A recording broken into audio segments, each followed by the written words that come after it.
श्री रामचंद्र कह गए सिया से ऐसा कलयुग आएगा, रामचरित्र मानुष पे टीवी डिबेट चलाएगा।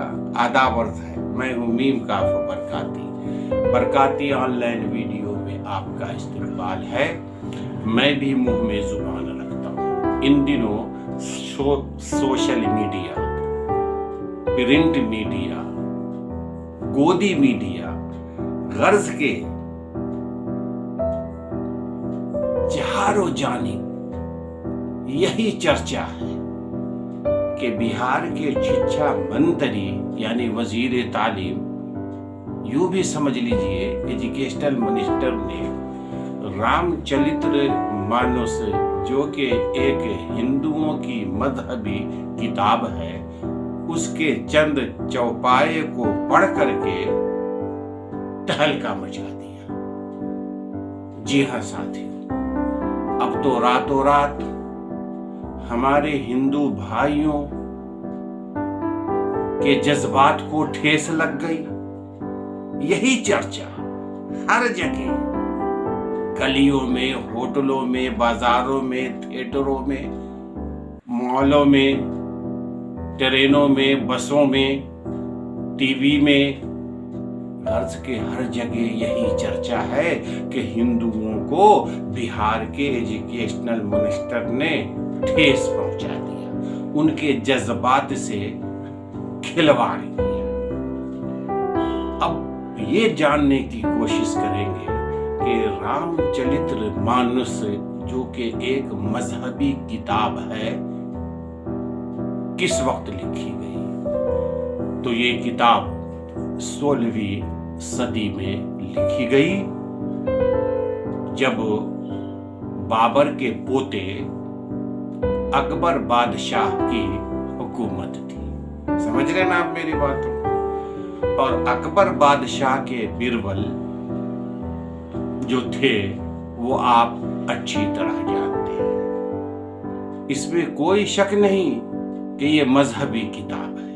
तो किताब में कुछ ऐसे चौपाइयां हैं जिसे पढ़ने और सुनने के बाद कुछ नफरत की बू आती है।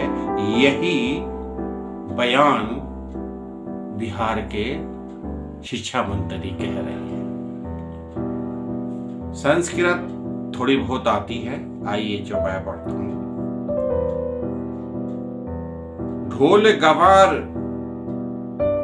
गवार शूद्र पशु नारी, ढोल गवार शूद्र पशु नारी, सकल तारना के अधिकारी, पूज ही वीर सकल गुणहीना, शूद्र न पूजियो वेद पुरीना। समझ रहे आप मेरी बातों को। इन्हीं बातों का चर्चा है। मैं इस पे ज्यादा जुबान तराजी नहीं करूंगा, वरना मैं भी फंस जाऊंगा। शिक्षा मंत्री जी का कहना यह है कि रामचरित्र मानस में कुछ चौपाइयां हैं जिसमें नफरत है। समझ रहे हैं ना। नीच जात के लोगों तई तुलसीदास के जो तासुरात हैं, ख्यालात हैं, वो आज के जमाने से तालमेल नहीं खाती है। जैसा कि वो कह रहे हैं कि जिस तरह से सांप को दूध पिलाने से सांप आप ही को डस लेगा, इसी तरह निचले तबके के लोगों को तालीम देने से, पढ़ाने से बड़ी जात के लोगों को ये लोग डस लेंगे। समझ रहे हैं ना आप मेरी बातों को। और कह रहे हैं कि बड़ी जात के लोग कभी नहीं ये चाहेंगे कि निचले जात के लोगों में एजुकेशन हो। अगर वो पढ़ लिख कर अक्लमंद हो जाएंगे, तालीम याफ्ता हो जाएंगे, तो आला जात के जो ब्राह्मण लोग हैं उनसे नहीं डरेंगे, उनकी गुलामी नहीं करेंगे। यही नुक्ता है साथियों। इसी पर बवाल मचा हुआ है। और लोगों ने तो ये भी कह दिया कि रामचरितमानस में कुछ ऐसे भी चौपाई है जिसे पढ़कर उनको परेशानी गुजर रही है। मिसाल के तौर पे सर से जो पैदा हुआ, हाथ से जो पैदा हुआ, पेट से जो पैदा हुआ, पैर से जो पैदा हुआ, उन चारों को अलग अलग जोन में बांटा दिया है। समझ रहे ना आप मेरी बातों? अलग अलग दर्जे दिए गए। जो सर से पैदा हुआ वो बड़ी जात के लोग हैं, जो हाथ से पैदा हुए जर्रा उससे कम दर्जा वाले हैं, जो पेट से पैदा हुए जर्रा उससे कम दर्जा वाले हैं, और जो पैर से पैदा हुए हैं शुद्र है, नापाक है, गलीज है। ये मैं नहीं कह रहा हूं, माफी चाहता हूं। ये टीवी चैनलों पे ये डिबेट आ रही है जहां पर बड़े बड़े प्रोफेसर और जानकार लोग बयान दे रहे हैं। तो मैं ये कहना चाहता हूं कि जब बिहार के एजुकेशनल मिनिस्टर ने रामचरितमानस मुकद्दस किताब पे कुछ तनकीदें की तो घर का मामला था, घर ही में इसे हल कर लेना था। सरे बाजार करके चरित्र के माने आदत होती है, फितरत होती है, नेचर होती है। समझ रहे ना आप मेरी बातों को? रामचरितमानस जो कि एक बुक्स है, उसमें राम की पैदाइश, बचपना, जवानी, शादी, यहाँ तक कि राजा जनक भी है उसी रामचरितमानस में, सीता जी भी है, दशरथ भी है, उनके बच्चे भी हैं, हर चीजें उसके अंदर है। जी हाँ साथियों, गैर जरूरी जब ये बात आई थी तो खामोशी से हल कर लेना था। अब राम के चरित्र के साथ खिलवाड़ हो रहा है। कैसे थे वो वनवास को चले गए, सीता को रावण ले को गया। क्यों आपने सड़कों पे, बाजारों पे श्री रामचंद्र जी की फितरत आदत को लाने पर लोगों को मजबूर किया? वो तो मर्यादा पुरुषोत्तम भगवान राम है, पवित्र है, पूजनीय है, माननीय है, लेकिन आपने उनको सियासत में खींच करके मर्यादा पुरुषोत्तम रामचंद्र जी को सरे बाजार कर दिया। आज लोग किताबें ढूंढ रहे हैं, गूगल सर्च करके देख रहे हैं। किताब है, अच्छी बातें भी है, उसके अंदर कुछ गलतियां भी है।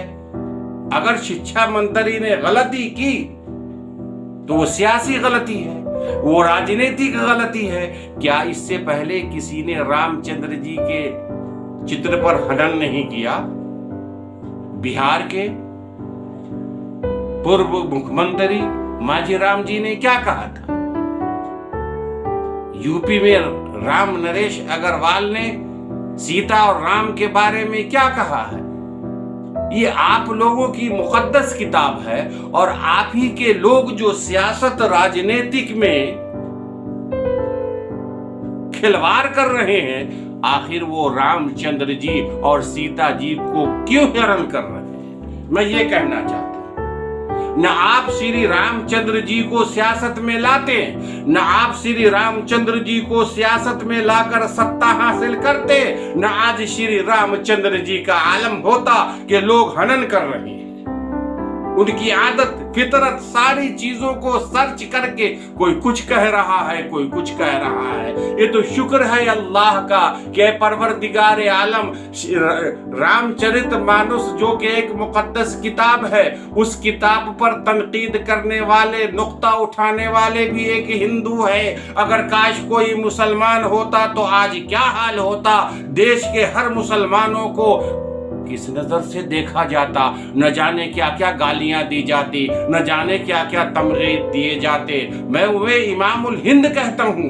हजरत अल्लामा इकबाल साहब ने श्री रामचंद्र जी को इमामुल हिंद कहा है। इज्जत व एहतराम की नीयत से हम मुसलमान उनको जानते हैं, पहचानते हैं, याद करते, अपने बच्चों को बताते हैं। और आप हिंदू भाई ने श्री मर्यादा रामचंद्र जी को हनन किया, उनकी इज्जत से खिलवाड़ किया। मुझे बहुत दुख है, बहुत बड़ी दुख है। नहीं होना था ऐसा। सियासत, सत्ता, कुर्सी, वोट है, उसके चक्कर में श्री रामचंद्र जी तक ये बातें पहुंच गई। तो मैं हिंदुस्तान के तमाम हिंदू, मुस्लिम, सिख, ईसाई भाइयों से अपील करता हूं, गुजारिश करता हूं, बस हो गया। मजहबी रहनुमाओं को, देवी देवताओं को आप सियासत में, राजनीतिक में, कुर्सी के लिए, सत्ता के लिए यूज करना बंद कर दे, बंद कर दे, वरना आप तो सत्ता पा जाएंगे। और जो हमारी मुकद्दस किताबें हैं, जो हमारे मुकद्दस मजहबी रहनुमा हैं, जो देवी देवता हैं, उन पर लोग गलत तरीके से वार करेंगे। बस आपको तो कुर्सी प्यारी है, कहां राम है, कहां रहीम है। बंद कीजिए, सब बंद कीजिए। क्या जरूरत है न्यूज चैनलों में रामचरित मानस से मुताल्लिक चर्चा करना, बहस करना, तकरार करना, डिबेट करना? ये मजहबी मामला है। मंदिरों में बैठकर, मठों में बैठकर, आश्रम में बैठ करके आप हिंदू भाई बैठ जाइए, निमट लीजिए। जी हाँ, वरना ये धरती फट जाएगी, निकल जाएगी आपको। जिस राम को आप सरे बाजार कर रहे हैं, जिनकी इज्जत को आप हनन कर रहे हैं, रुसवा कर रहे हैं, अगर ये धरती फट गई, आकाश उड़ने लगा, तो ये सत्ता, ये कुर्सी, ये देश सब बेकार है।